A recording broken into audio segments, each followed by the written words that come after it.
Good morning. Celkon mobiles సమర్పిస్తున్న business breakfast షోకి స్వాగతం. ఏషియన్ మార్కెట్స్ ఈ మార్నింగ్ థర్స్డే మార్నింగ్ క్రిస్మస్ రోజుకు ముందు మార్నింగ్ స్ట్రాంగ్గా ట్రేడ్ అవుతున్నాయి.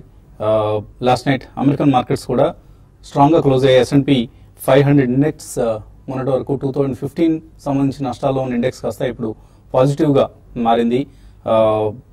బోత్ S&P 500 కావచ్చు, అలాగే డౌ జోన్స్ కావచ్చు, నాస్డాక్ కావచ్చు, ఈ మూడు ఇండిసెస్ కూడా వరుసగా మూడో రోజు లాభాలతో స్ట్రాంగ్గా క్లోజ్ కావడం చూసాం. సో ఇదంతా కూడా ప్రధాన కారణం ఆయిల్ ప్రైసెస్ కొంత రికవర్ కావడం. So US inventory data support చేయడంతో ఆయిల్ ప్రైసెస్ కొంత పాజిటివ్గా ట్రేడ్ అవుతున్నాయి. $37 పైన రెండు కూడా నైమెక్స్ అండ్ బ్రెంట్ క్రూడ్ రెండు కూడా.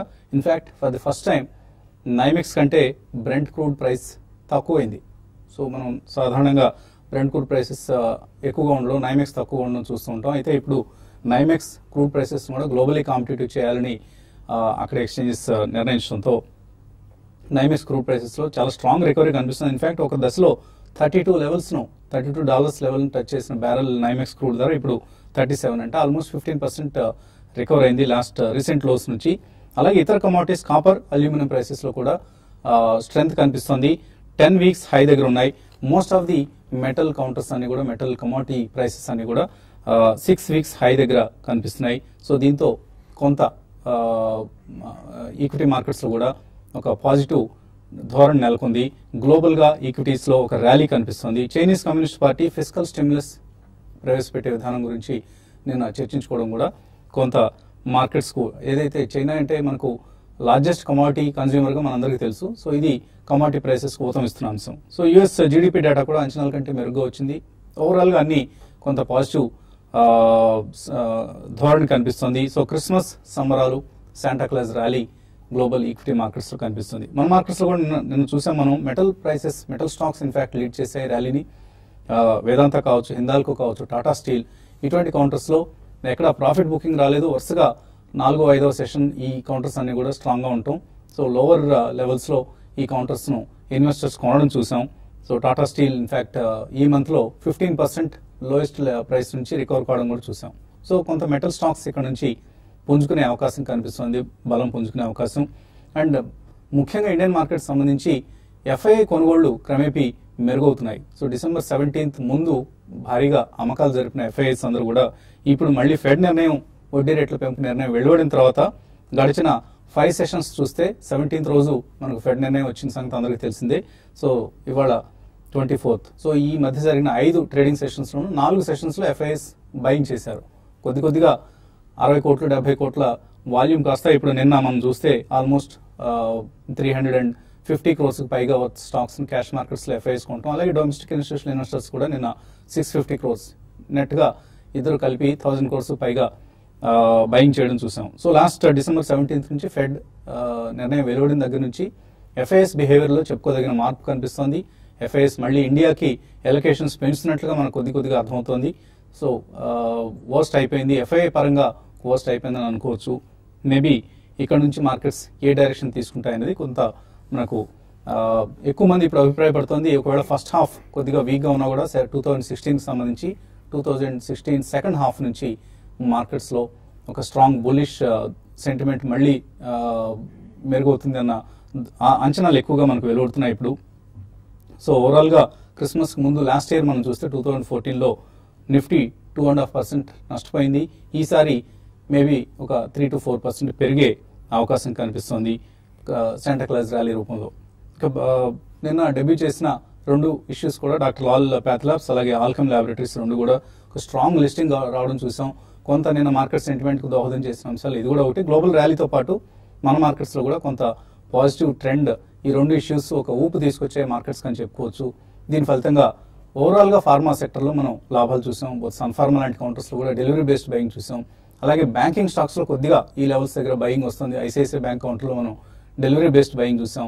సో ఇక్కడ నుంచి మేబీ బ్యాంక్స్ కూడా పార్టిసిపేట్ చేస్తే ర్యాలీ బలం పుంజుకుంటుంది, లేకపోతే ర్యాలీకి బలం చేకూర్చే అంశాలు మళ్ళీ వెతుక్కోవాల్సి వస్తుంది. ఇక మరొక ప్రధానమైన అంశం రాష్ట్రానికి సంబంధించి, తెలుగు రాష్ట్రాలకు సంబంధించి Nuzvid seeds, cotton seed major ఇది. కాటన్ సీడ్స్ను BT కాటన్ సీడ్స్ తయారీలో అగ్రగామి సంస్థ. ఇప్పుడు బోల్గార్డ్ 2 సంబంధించి టెక్నాలజీ వివాదంలో చిక్కుంది నూజివీడు సీడ్స్ మోన్సాంటో నుంచి టెక్నాలజీ ఒక నూజివీడు సీడ్స్ మాత్రమే కాదు, all seed manufacturing companies Bollgard 2 టెక్నాలజీని బోల్గార్డ్కి సంబంధించిన టెక్నాలజీని మోన్సాంటో నుంచి తీసుకుంటూ ఉంటాయి. ఈ సంస్థలకి సీడ్ మ్యానుఫ్యాక్చరింగ్ సంస్థలకి మోన్సాంటోకి మధ్య కొంతకాలంగా వివాదం నడుస్తుంది. వాళ్ళకి ఏవైతే రాయల్టీ పేమెంట్స్ ఈ కంపెనీస్ ఇవ్వాలో మోన్సాంటోకి దాన్ని వాయిదా వేస్తున్నాయి, పే చేయడం లేదన్న కారణంగా ఆల్రెడీ ముంబై హైకోర్టులో ఒక కేసు నడుస్తుంది. ఇప్పుడు తాజాగా బోల్గార్డ్ 2 టెక్నాలజీ వివాదంలో నూజివీడు సీడ్స్ కు బీటీ కాటన్ విత్తనాల లైసెన్స్ రద్దు చేసింది మోన్సాంటో. సో ఇది ఒక కీలకమైన డెవలప్మెంట్. ఎందుకంటే లైసెన్స్ రద్దు చేస్తే బీటీ కాటన్ సీడ్స్ ను నూజివీడు ఇప్పుడు ఆపేయాల్సిన పరిస్థితి ఏర్పడుతుంది. అంటే ఇంకొక 1 year వీళ్ళు చేయొచ్చు అని చెప్తున్నారు కంపెనీ వర్గాల సమాచారం ప్రకారం. బట్ 1 year తర్వాత అయినా సరే Nuzvid seeds BT cotton seeds ఉత్పత్తిని నిలిపివేయాల్సిన పరిస్థితి వస్తుంది. సో ఇప్పటికే హైకోర్టులో రాయల్టీ వివాదం నడుస్తుంది ముంబై హైకోర్టులో. దీనికి తోడుగా లైసెన్స్ రద్దయింది. ఇదంతా కూడా నూజివీడు సీడ్స్ కి చాలా తలనొప్పి వ్యవహారం. వాళ్ళ ఆదాయానికి గండి కొడుతుంది. ఎందుకంటే 65% of Nuzvid seeds revenues cotton seeds sales నుంచి వస్తాయి. మిగతాది మెయిజ్ లాంటివి, అంటే మొక్కజొన్న లాంటివి, అలాగే ప్యాడీ, సన్ఫ్లవర్ ఇటువంటి సీడ్స్ అమ్మకం ద్వారా వస్తుంటుంది. సో కంపెనీ సుమారుగా 1000 crores పైగా టర్న్ ఓవర్ నడుస్తుంటే అందులో 650 crores దీని నుంచే కాటన్ సీడ్స్ నుంచే వస్తుంది. సో చాలా చాలా కీలకమైన డెవలప్మెంట్. ఎందుకంటే కంపెనీ త్వరలో ఐపీఓకి వచ్చే ప్రయత్నం ఉంది. ఇప్పుడు ఈ ఐపీఓ ప్రయత్నాలు ఏమవుతాయి, ఈ అంశాన్ని ఐపీఓ పరంగా అంటే సెబీకి మళ్ళీ ఒక ఫ్రెష్ డాక్యుమెంట్ ని కంపెనీ సమర్పించాల్సి ఉంటుంది. లైసెన్స్ రద్దు చేసిన అంశాన్ని మళ్ళీ సెబీ నుంచి తాజాగా అనుమతి కోరాల్సి ఉంటుంది. ఇవన్నీ కూడా కీలకమైన అంశాలు. ఈ పరిస్థితి గురించి మాట్లాడేందుకు మనతో బాలసుబ్రహ్మణ్యం గారు సిద్ధంగా ఉన్నారు. సో ట్రైడ్ ఫీజు వివాదం కొంతకాలంగా నడుస్తుంది మోన్సాంటోకి, నూజివీడు సీడ్స్ కి అండ్ ఇతర కాటన్ సీడ్స్ కంపెనీస్ కూడా. సో ఈసారి లైసెన్స్ నే రద్దు చేస్తుందని మోన్సాంటో ప్రకటించింది. మోన్సాంటో మైకో జాయింట్ వెంచర్ ఏదైతే ఉందో ఆ సంస్థ. సో ఏమవుతుంది అనుకుంటున్నారు? ఈ వివాదం నూజివీడు సీడ్స్ ని ఎక్కడికి లాగుతుంది? Basically Nuzvid seeds last 5-7 years నుంచి కూడా పోస్ట్పోన్ చేస్తూ వచ్చారండి. Right from private equity investors, venture capitalist ఎప్పుడైతే కంపెనీలో ఫస్ట్ ఇన్వెస్ట్ చేశారో సో 2-3 times వాళ్ళు ఐపీఓ పోస్ట్పోన్ చేయడం వచ్చింది. సో డెఫినెట్లీ ఇది అనేది సబ్సిడైజ్డ్ కేసు కాబట్టి మనకి ఎక్కువ ఫ్యాక్ట్స్ అండ్ ఫిగర్స్ తెలియదండి. మొన్న రీసెంట్లీ కావేరీ సీడ్స్ మేనేజ్మెంట్ వాళ్ళు వచ్చి చెప్పడం జరిగింది, ఏదైతే మేము వాళ్ళకి ఇయ్యాలో వివాదంలో చిక్కుకున్న అమౌంట్ రాయల్టీ పరంగా అది సెపరేట్లీ ప్రొవైడ్ చేసాం ఆల్రెడీ రిజల్ట్స్ లో అని చెప్పారు. సో మనకి నూజివీడు సీడ్స్ ఇటువంటి వాళ్ళు అందరూ కూడా సో బోల్గార్డ్ 2 అనేది ఒకవేళ స్టాప్ చేస్తే it's a major revenue earner for many seed companies అండి. ఎందుకంటే it's a protected technology and patent ఉంది కాబట్టి. ఆల్రెడీ మోన్సాంటో వాళ్ళు దే ఆర్ బియాండ్ బోల్గార్డ్ 2 అండి. సో డెఫినెట్లీ వీళ్ళకి మేజర్ డెంట్ అనేది top line and bottom line లో ఉంటుంది. అండ్ నూజివీడు సీడ్స్ ఫస్ట్ నుంచి మనకి తెలిసింది ఏంటంటే one of the leaders, pioneers and the largest seed selling company. అందులో బీటీ కాటన్ లో వాళ్ళు దేవర్ అన్డిస్ప్యూటెడ్ కింగ్స్ అండి. సో డెఫినెట్లీ ఇది ఒక పెద్ద డెంట్ అండి. అండ్ అగ్రీలో మనం చూసుకుంటే ఏదైతే మనకి రారాజులా నిలిచారో లాస్ట్ 2 years నుంచి మాన్సూన్ కూడా అంత పనిది. ఈ ఇయర్ పర్టికులర్లీ మనకి ఈవెన్ కాటన్ సీడ్ లో కొన్ని రిటర్న్స్ కూడా బాగా వచ్చాయని చెప్పి మనకి కావేరీ సీడ్స్ మేనేజ్మెంట్ వాళ్ళు చెప్పింది, అంటే మనకి రైతుల పరంగా కూడా. So I think all these are negative factors అండి. It will have a very major impact on Nuziveedu seeds working. But actual figures అనేది మనకి తెలియదు కాబట్టి because it's not a listed. అంటే కోర్టులో ఒకవేళ వివాదం నడుస్తుంది. ఇన్ఫాక్ట్ కంపెనీ ఏదైతే ట్రైడ్ ఫీజును కూడా వసూలు చేసి మాకు పే చేయటం లేదు ఈ సీడ్ కంపెనీస్ అని కూడా మోన్సాంటో చెప్తుంది. కానీ ఈ కంపెనీస్ చెప్తుంది ఏంటంటే స్టేట్ గవర్నమెంట్స్ మమ్మల్ని ప్రైస్ తగ్గించేయమని అడుగుతున్నాయి రైతులకి. సో మేము ట్రైడ్ ఫీజు వసూలు చేయటం లేదు, ట్రైడ్ ఫీజుని మీకు చెల్లించాల్సిన అవసరం లేదు అంటే ఈ కంపెనీలు వాదిస్తున్నాయి. సో ఈ వివాదం ఎటువంటి టర్న్ తీసుకుంటుంది? I think it's going to take a very ugly scene అండి. ఎందుకంటే మనకి కొంతమంది మేనేజ్మెంట్స్ వాళ్ళు ఏంటంటే కలెక్ట్ చేసింది సెపరేట్లీ ప్రొవైడ్ చేసామని చెప్తున్నారు. కొంతమంది కలెక్ట్ చేసి ఏదైతే ఇప్పుడు మనకి పబ్లిక్ డొమైన్ లో ఉన్న ఇన్ఫర్మేషన్ ప్రకారం కలెక్ట్ చేసి వాళ్ళు అక్కడ ఇవ్వకుండా సబ్సిడైజ్డ్ కేసు అయినా కానీ ప్రొవిజన్ చేయకుండా ఉంటే మాత్రం I think that money must have gone in to different businesses. So that's a very major negative impact చూపించే అవకాశం ఎక్కువ ఉందండి. సో అటువంటిది ఏదైనా జరిగితే మాత్రం it's serious corporate governance issue. So first of all royalty pay చేయాలి అండ్ ఇంటెలెక్చువల్ ప్రాపర్టీ రైట్స్ మీద ఒకటి. అండ్ ఎస్పెషల్లీ అగ్రీరియన్ ఎకానమీ మనకి కాటన్ సీడ్ ఎప్పుడైతే బీటీ ఇంట్రడ్యూస్ అయిందో రైతులు చాలా మంది లాభపడ్డారు. అండ్ కమర్షియల్ క్రాప్స్ దేశంలో 90% కాటన్ ఇప్పుడు బీటీ విత్తనాల ద్వారానే ఆల్మోస్ట్ 90%. రెస్ట్ ఆఫ్ ద 10% కూడా I don't think it there is a major ill. కాబట్టి this is going to have a major impact on the complete agricultural landscape and especially seed companies and especially for Nujibidi Seeds it's a major corporate governance issue ఎందుకంటే మనకి తెలిసి చాలా diversification చేశారు company. So ఎక్కడైతే ఆ company చాలా one of the finest companies గా సర్దిద్దుకుని తీర్చిదిద్దుకుని ఐపీఓ రావాల్సిందో it would been one of the major prestigious issues అండి మనకి. సో అటువంటిది కొద్దిగా కంపెనీ వాళ్ళు డెఫినెట్లీ వివాదం నుంచి బయటకు వచ్చి they should have more perfect practices in terms of corporate governance అనే చెప్పుకోవచ్చు. సో నూజివీడ్ సీడ్స్ సంబంధించి ఒక పెద్ద గ్రూప్ గా ఆవిర్భవించింది. ఇన్ఫాక్ట్ 7,000 కోట్ల రూపాయల టర్నోవర్ ఉన్న గ్రూప్ ఇది. ఇప్పుడు మేబీ ఇప్పుడు కొద్దిగా ఒక షర్ట్ అనే కాన్సెప్ట్ వాళ్ళు చేశారు, చక్కగా చేసుకుంటే definitely there is a great future. ఇప్పుడిప్పుడే టెక్స్టైల్ ఇండస్ట్రీ కూడా టర్న్ అరౌండ్ అవుతుంది. మొత్తం value chain right from ginning mill దగ్గర నుంచి స్పిన్నింగ్, యాన్ మేకింగ్, ఫ్యాబ్రిక్, ఇవే కాదు టెక్స్టైలే కాకుండా వాళ్ళు ఇంకా ఇన్ఫ్రాస్ట్రక్చర్ లో ఉన్నారు. అలాగే విండ్ పవర్ టర్బైన్స్ ని తయారు చేస్తున్నారు. In fact that is the major revenue earner for the group now. 2,000 crores capital goods sector సంబంధించిన విభాగం అది. సో 2,000 crores పైగా టర్న్ ఓవర్ అందులోంచి వస్తుంది. సో ఒక 1,000 to 1,200 crores సీడ్స్ నుంచి వస్తుంది. 1,000 crores పైగా టెక్స్టైల్స్ నుంచి వస్తుంది. And of course infrastructure 6 million square feet of space వాళ్ళకి రకరకాల సెంటర్స్ లో అంటే టౌన్స్ లో సిటీస్ లో ఉంది. Commercial space. సో అదే ఇప్పుడు మనం నిన్న 2 లిస్టింగ్స్ చూసామండి. So corporate governance is major issue అండి. ఎక్కడైతే కంపెనీస్ కార్పొరేట్ గవర్నెన్స్ బాగుండి చక్కగా పనితీరు, market will give them a valuation, very good valuation. So that expansion it becomes very easy. You can use the equity price as a currency going forward. So adi mano definitely అందరు promoters ని కూడా request చేయడం ఏంటంటే please have a very good corporate governance issue, compliance issues అన్ని intact గా ఉంచుకుంటే it may take 1 or 2 years more కొద్దిగా growth, but definitely market will reward you much more. ఎందుకంటే కార్పొరేట్ గవర్నెన్స్ ప్రీమియం కూడా ఎక్కువ ఉంది మనం చూసాం కంపెనీలో. So I think some good sense will prevail and things will be sorted out అని చెప్పి మనం ఆశిద్దాం. సో ఒక స్ట్రాంగ్ ఐపీఓ అనుకున్నాం మనం. ఇన్ఫాక్ట్ మన స్టేట్స్ నుంచి తెలుగు స్టేట్స్ నుంచి వస్తున్న ఒక మంచి ఐపీఓగా రూపుదిద్దుకోవాల్సి నూజివీడ్ సీడ్స్ ఐపీఓ వాయిదా పడింది. ఫస్ట్ టైం వాయిదా పడిన అంశాన్ని కూడా TV5 బ్రేక్ చేసింది. ఇప్పుడు మోన్సాంటో నుంచి మరొక దెబ్బ తగిలింది నూజివీడ్ సీడ్స్ కి. ఈ పరిస్థితిలో ఐపీఓకి వస్తారా రారా? ఒకవేళ ఐపీఓకి రాకపోతే కంపెనీ ఫైనాన్షియల్ పొజిషన్ మరింతగా దెబ్బతినే అవకాశం ఉందంటూ ఎక్స్పర్ట్స్ చెప్తున్నారు. మార్కెట్ ఎక్స్పర్ట్స్ ప్రత్యేకించి కంపెనీకి సంబంధించిన సమాచారం సమగ్రంగా తెలిసిన వర్గాలు చెప్తున్న అంశం ఇది. సో లెట్స్ హోప్ అట్లీస్ట్ రాబోయే కాలంలో నూజివీడ్ సీడ్స్ ఈ అంశాలన్నింటినీ పరిష్కరించుకోగలుగుతుందని ఆశిద్దాం. ఇక ఇన్వెస్టర్స్ నుంచి కాల్స్ అలాగే మెయిల్స్ తీస్తున్న ముందు కాసేపు ప్రకటనలు.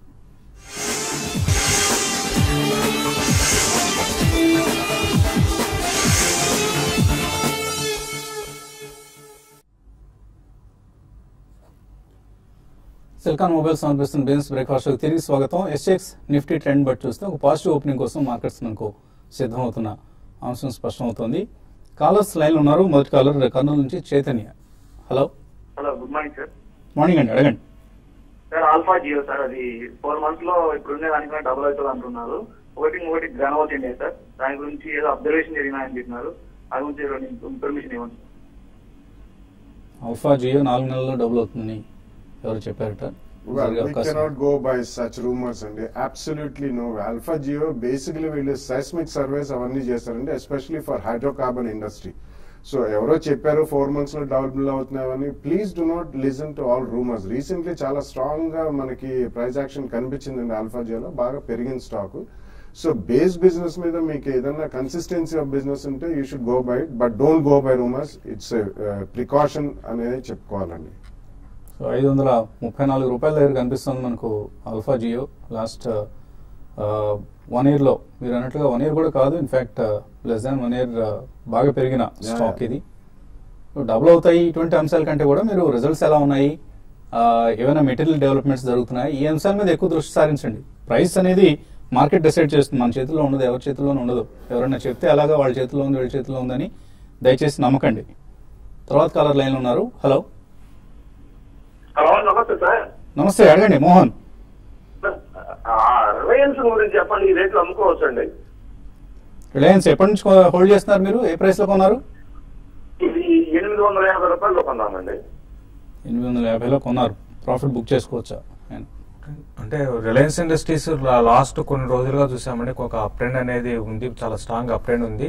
కాబట్టి 1000 అనేది నిన్న కూడా క్రాస్ కావడం చూసాము. కాబట్టి కరెంట్ లెవెల్స్ నుంచి 1040 అండ్ 1060 దాకా రావచ్చండి. మీరు షార్ట్ టర్మ్ ట్రేడర్ అయితే మాత్రం క్లోజర్గా 1060, 1040 వచ్చినప్పుడు మీరు అమ్ముకోండి. ఇన్వెస్ట్మెంట్ కోసం అయితే ఇంకొంచెం ఇక్కడ నుంచి ఒక 10% కూడా పెరగడానికి అవకాశం ఉంది నెక్స్ట్ ఫ్యూ మంత్స్లో. కాబట్టి ప్రస్తుతం అయితే హోల్డ్ చేయమనే చెప్తాను.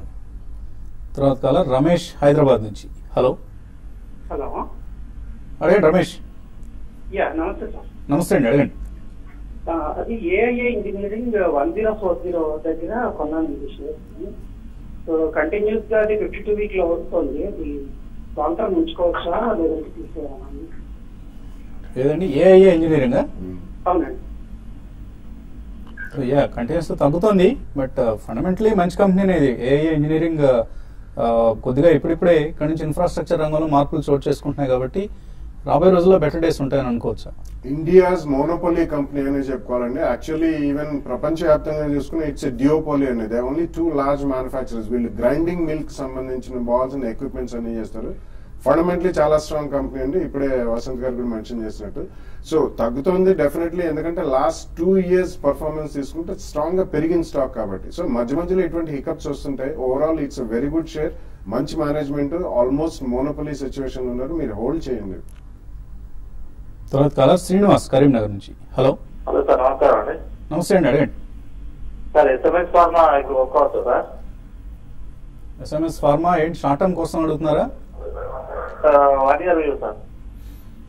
బాగా పెరిగిన షేర్ ఇది ఎస్ఎంఎస్ ఫార్మా. అవునండి, ఇది కంటిన్యూస్ గా వన్ సైడ్ అప్ ట్రెండ్ ఉంది, నాన్ స్టాప్ గా పెరిగిందండి. ఈవెన్ ఇప్పుడు మొమెంటం కూడా చూస్తే ఇంకా అప్ సైడే ఉంది. బట్ ఇటువంటిప్పుడు మీరు కొంచెం కాషియస్ గా ఉండాలండి, ఎందుకంటే మళ్ళీ రివర్స్ అయినప్పుడు 90 degrees లో స్టాక్ పెరిగినప్పుడు ఒక 20-30% కరెక్షన్స్ కూడా వస్తాయి. బట్ మీరు 1 or 2 బయింగ్ ప్రైస్ పాయింట్ పెట్టుకుని బై చేసుకోవచ్చు అండి. అయితే ఇంతకు ముందులా కంటిన్యూగా పెరుగుతుందని చెప్పలేము, కొన్ని రోజులు కన్సాలిడేషన్ లో ఉండే అవకాశం కనపడుతుందండి. అలాగే అనిల్ ప్రసాద్ అడుగుతున్నారు, ఎల్ఎన్టీ కొన్నారట ఆయన 1450 రూపాయల్లో. షేర్ వాల్యూ రోజు రోజుకి పడిపోతుంది, లాంగ్ టర్మ్ కోసం హోల్డ్ చేయొచ్చా? కొద్దిగా బ్యాడ్ పీరియడ్ అండి ఎల్ఎన్టీ లాంటి కంపెనీస్కి. ప్రధానంగా మనం ఇప్పుడు ఏదైతే స్లో డౌన్ పరిస్థితి చూస్తున్నామో, మనం జీడిపి ఫిగర్స్ను కూడా డౌన్వర్డ్ రివిజన్ చేస్తున్న సమయం ఇది. సో ఈ సమయంలో ఎల్ఎన్టీ లాంటివి పెర్ఫామ్ చేయడం కష్టం. మీకు బాగా లాంగ్ టర్మ్ ఓపిక ఉండాలి, అదర్వైజ్ ఎగ్జిట్ అయ్యి ఏదైనా వేరే కౌంటర్ షిఫ్ట్ కావచ్చు. కొంచెం వెయిట్ చేయండి, ఎందుకంటే కంటిన్యూగా 1600 నుంచి 1240, 1250 లెవెల్స్ దాకా వచ్చింది. కాబట్టి కొంచెం వెయిట్ చేయండి. 1340, 1380 లెవెల్స్ కూడా రావచ్చు, అప్పుడు మీరు ఎగ్జిట్ కాండి. రిజల్ట్ చూడండి, ఈ క్వార్టర్ రిజల్ట్ బాగుంటే మళ్ళీ ఇక్కడ పెరుగుతుందండి, లేకపోతే ఇంకా వీక్ అయ్యే అవకాశం ఉందండి. మరికొంత బాగా ఓపిక కావాలండి. ఎల్ఎన్టీ కౌంటర్ మీకు రిటర్న్స్ ఇవ్వాలంటే చాలా లాంగ్ టర్మ్ వ్యూ ఉండాలి, అదర్వైజ్ మీరు షార్ట్ టర్మ్ కోసం అయితే ఎగ్జిట్ అయిపోండి. IDFC, Lyka labs. IDFC long term కోసం కొందాం అనుకుంటున్నారు సూరి, అలాగే లైకా ల్యాబ్స్ 126లో ఆల్రెడీ కొన్నారు లాంగ్ టర్మ్ కోసం. ఎటువంటి సలహా ఇస్తారు? ఐడిఎఫ్సి ఆఫ్టర్ ద బ్రేకప్ ఇప్పుడు it will take a long time అండి, ఎందుకంటే ఇట్స్ ఆల్సో అగైన్ ఇప్పుడు మీరు ఎల్ఎన్టీ ఏదైతే మెన్షన్ చేశారో అలాగే even IDFC is proxy to India's infrastructure అండి. ఇన్ఫ్రాస్ట్రక్చర్ కి లెండింగ్ చేస్తారు. ఐడిఎఫ్సి బ్యాంక్ సెపరేట్ అయిపోయిందండి ఇప్పుడు. సో లాంగ్ టర్మ్ వ్యూ అంటే మీరు ఇందులో కొద్దిగా ట్రేడ్ కూడా చేసుకోవాలండి. ఏదైనా క్వార్టర్లీ రిజల్ట్స్ కానీ ఏదైనా న్యూస్ బేస్డ్ స్పాట్స్ వచ్చినప్పుడు అమ్ముకుని యావరేజ్ కాస్ట్ తగ్గించుకుంటే బెటర్. లైకా ల్యాబ్స్ ఒకటి లాస్ట్ 3-4 months లో కూడా I think it also almost doubled అనే చెప్పుకోవాలండి. All small and mid and micro caps pharma companies అన్ని కూడా చాలా స్ట్రాంగ్ గా పెరిగాయి. కొద్దిగా కాషన్ అవసరం అండి, ఎందుకంటే ఇవన్నీ కొన్ని టర్న్ అరౌండ్ కేసెస్ ఉండొచ్చు, బట్ అన్నిట్లో మాత్రం ఏదైనా 1 or 2 quarters కొద్దిగా రిజల్ట్ బాగాలేకపోయినా కానీ స్ట్రాంగ్ గా పడ్డాం. రీసెంట్లీ మంగళం డ్రగ్స్ కేసు ఒకటి చూసాం మనం. So be cautious, stop loss పెట్టుకుని యూ క్యారీ ఫార్వర్డ్. ఎక్కడైతే మనకి స్ట్రాంగ్ బుల్ రన్ కనిపిస్తుంది క్యారీ ఫార్వర్డ్, కొద్దిగా ప్రాఫిట్స్ మాత్రం బుక్ చేయండి. అలాగే మీరు ఐడిఎఫ్సి ఎందుకు సడన్ గా 140 నుంచి 60కి తగ్గిపోయిందని అంటున్నారు. సో బ్యాంక్ ని సెపరేట్ చేశారండి. సో బ్యాంక్ షేర్స్ ఇచ్చారు ఐడిఎఫ్సి షేర్ హోల్డర్స్ అందరికి కూడా. ఆ రెండింటిని కలిపి చూస్తే మీరు అన్న ప్రైస్ ఆల్మోస్ట్ అక్కడే ఉంది. కాబట్టి ఐడిఎఫ్సి ప్రీవియస్ గా హోల్డ్ చేసిన షేర్ హోల్డర్స్ కి నష్టం ఏం లేనట్లే. అండ్ ప్రోగ్రామ్ అయిపోయిన తర్వాత మన బిజినెస్ బ్రేక్ఫాస్ట్ షోని ఎక్కడ వాచ్ చేయాలని అడుగుతున్నారు. సో టీవీ5 న్యూస్ యూట్యూబ్ లో మీకు టీవీ5 మనీ పేరుతో లింక్ ఉంటుంది. సో ప్రతిరోజు కూడా మనం వెంటనే ప్రోగ్రామ్ అయిన వెంటనే అప్లోడ్ చేస్తుంటాం కాబట్టి ఒకవేళ ఎవరైనా మిస్ అయితే చూడటానికి అవకాశం ఉంటుంది యూట్యూబ్ లో. ఆనంద్ ఎల్బీ నగర్ నుంచి అడుగుతున్నారు, 50,000 రూపాయలు ట్యాక్స్ బెనిఫిట్ కోసం మ్యూచువల్ ఫండ్స్ లో ఇన్వెస్ట్ చేద్దాం అనుకుంటున్నారు. మీకు మనం రెగ్యులర్ గా చెప్తున్నామండి, యాక్సిస్ లో లాంగ్ టర్మ్ ఈక్విటీ, అలాగే ఐసిఐసిఐలో ట్యాక్స్ రిలీఫ్ ఫండ్, ఈ రెండిట్లో కూడా మీరు ఈక్వల్గా డిస్ట్రిబ్యూట్ చేసుకొని మీ ప్రోగ్రామ్ను మీ ఇన్వెస్ట్మెంట్స్ను కొనసాగించవచ్చు. అలాగే శుభాన్ అడుగుతున్నారు 1:1 బోనస్కి 1:1 స్ప్లిట్కి డిఫరెన్స్ ఏంటి? బోనస్ అంటే ఈక్విటీ క్యాపిటల్ డబుల్ అవుతుందండి 1:1 ఇస్తే. సో నెక్స్ట్ ఇయర్ దానికి earning capacity, dividend distribution capacity ఇవన్నీ కూడా చాలా స్ట్రాంగ్ గా ఉంటేనే జనరలీ బోనస్ ఇష్యూస్ ఇస్తారండి. స్ప్లిట్ అంటే ఉన్న ఈక్విటీలో మాత్రం ఎటువంటి మార్పు రాదు, లిక్విడిటీ పరంగా కొద్దిగా ఎక్కువ పెంచడానికని స్టాక్ ఫేస్ వాల్యూ అనేది స్ప్లిట్ చేస్తారు. 10 నుంచి 5 కానివ్వండి, 2 నుంచి 1 ఇలా. సో ఈక్విటీ బోనస్ లో పెరుగుతుంది, స్ప్లిట్ లో పెరగదు. జామెట్రిక్ సాఫ్ట్వేర్ పాండురంగారావు అడుగుతున్నారు 183లో ప్రస్తుతం ఉన్నాయి, ఇక్కడ ప్రాఫిట్ బుక్ చేసుకోవచ్చా? కొంచెం వెయిట్ చేయొచ్చు అండి. ఒక నెక్స్ట్ ఒక 1 వీక్ 10 డేస్ లో కొంత ఐటీ స్టాక్స్ లో ఇప్పుడు బాగా వీక్ ఉన్నాయి, కొంచెం ఒక షార్ట్ కవరింగ్ ర్యాలీ రావచ్చు, దీంట్లో కూడా పెరిగే అవకాశం ఉంది. ఒక 1 వీక్ 10 డేస్ కోసం హోల్డ్ చేయండి. టిన్ ప్లేట్ ఇండస్ట్రీస్ కొందాం అనుకుంటున్నారు లాంగ్ టర్మ్ కోసం, నాగరాజ మదనపల్లి నుంచి కొనొచ్చా? అలాగే కేఈసీ ఇంటర్నేషనల్ కొన్నారు 137లో, లాంగ్ టర్మ్ కోసం హోల్డ్ చేయొచ్చా? కేఈసీ లాంగ్ టర్మ్ డెఫినెట్ గా హోల్డ్ చేయొచ్చు అండి. ఈవెన్ టిన్ ప్లేట్ చూస్తే లాస్ట్ కొన్ని రోజులుగా చాలా స్ట్రాంగ్ ఉందని చెప్పొచ్చు అండి. అయితే టిన్ ప్లేట్ అంతా మరీ ఇన్వెస్ట్మెంట్ కాకుండా కేఈసీ లాంటి స్టాక్స్ లోనే మీరు లాంగ్ టర్మ్ కోసం ఇన్వెస్ట్ చేయమని చెప్తానండి. వెంకట్రావు అడుగుతున్నారు ఎల్ఎన్టీ ఫెడరల్ బ్యాంక్ ఈ రేట్లో లాంగ్ టర్మ్ కోసం తీసుకోవచ్చా? నాట్ యట్ అండి, కొద్దిగా వెయిట్ చేయొచ్చు. ఎందుకంటే ఇందాక మీరు ఎల్ఎన్టీ గురించి చెప్పారు. డెఫినెట్లీ ఫెడరల్ బ్యాంక్ ఇటువంటి అన్ని కూడా just wait for another 1 or 2 quarters. దానికంటే alternatively there are better opportunities in mid cap pharmaceuticals, IT and auto ancillary. Sudheer Boina Suzlon energy long term కోసం ఈ రేట్లో తీసుకోవచ్చా? సుజలాన్ ఎనర్జీ మనం చూస్తున్నాం ఇంత బుల్ రన్ లో కూడా కనీసం 22 కూడా క్రాస్ కావట్లేదండి. బట్ మీకు ఓపిక ఉంటే ఒక 1.5 year 2 years ఓపిక ఉంటే మీరు తీసుకోమని చెప్తానండి. సో ఇదే సమాధానం. అబ్దుల్ ఫరూక్ కూడా అడుగుతున్నారు, ఆయన కూడా వర్తిస్తుంది. యోగేంద్రనాథ్ చెన్నై నుంచి సుబెక్స్ సెంచరీ ప్లై హోల్డ్ చేస్తున్నారు, ఎక్కడ ఎగ్జిట్ కావచ్చా? సుబెక్స్ అయితే రీసెంట్ గా ఒక 16 రూపీస్ కి వెళ్ళి మళ్ళీ అక్కడ నుంచి ఇమీడియట్ గా డౌన్ అయిందని 12 రూపీస్ దగ్గరికి వచ్చింది. ప్రస్తుతం అయితే మీరు చూడండి 12 రూపీస్ పైన ఉంటే మాత్రం 14-15 దాకా రావచ్చు. సెంచరీ ప్లైన్ మాత్రం ప్రస్తుతం హోల్డ్ చేయండి. ఇది ఇవాల్టి సెల్కాన్ మొబైల్స్ బిజినెస్ బ్రేక్ఫాస్ట్. మధ్యాహ్నం స్మార్ట్ యూనివర్సిటీలో మళ్ళీ కలుద్దాం.